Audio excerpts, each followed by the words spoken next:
Donc, c'est sûr que dans tout ce qui va être survie, euh, donc, on va dire la nécessité du corps. Donc, aujourd'hui, on s'occupe beaucoup de la dégradation du corps en apesanteur.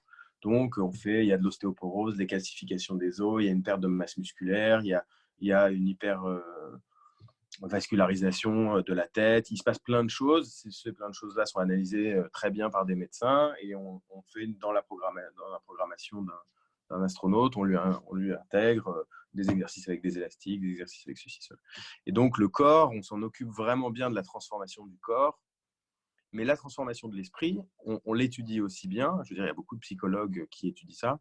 Mais c'est comme si, finalement, on ne pouvait pas répondre à ces questions-là alors que le design et l'architecture Ben voilà, passent leur temps à faire ça, à organiser des c'est sociétés, à exactement résoudre des ce que je te problèmes. disais, le côté, ah ben, on ne sait pas faire, donc on s'arrête et on pense que c'est pas Bah, ça nécessite une autre compétence qui n'est pas de l'ingénierie, qui n'est pas de la médecine, là, il faut qui aller n'est chercher. même pas de la psychologie. Ouais.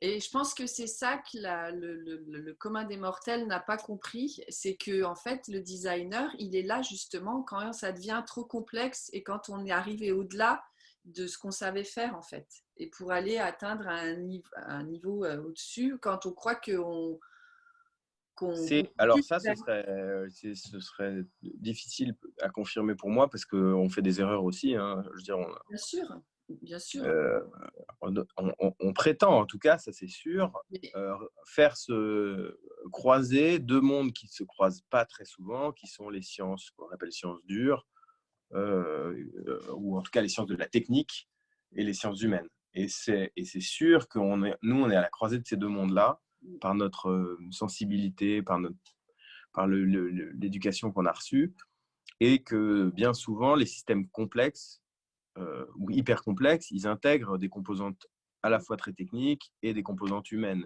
des composantes complexes humaines. Donc, l'idée qu'on possède une boîte à outils dans laquelle on a à la fois les sciences sociales, les sciences humaines et en même temps des sciences de la technique, elle est assez juste. C'est un peu le profil du designer. Il va pouvoir, dans sa boîte à outils, il va trouver des outils qui procèdent d'un monde, de l'autre, et il va souvent... les compétences, parce que enfin, d'aller chercher les professionnels qui pourront l'aider Ah sur bah ça c'est sûr, on n'est ça, on n'est parce pas que expert, hein. ça, On donc travaille, on mais de travaille avec beaucoup ok, d'experts. on est arrivé on a l'impression là qu'on est arrivé à une impasse.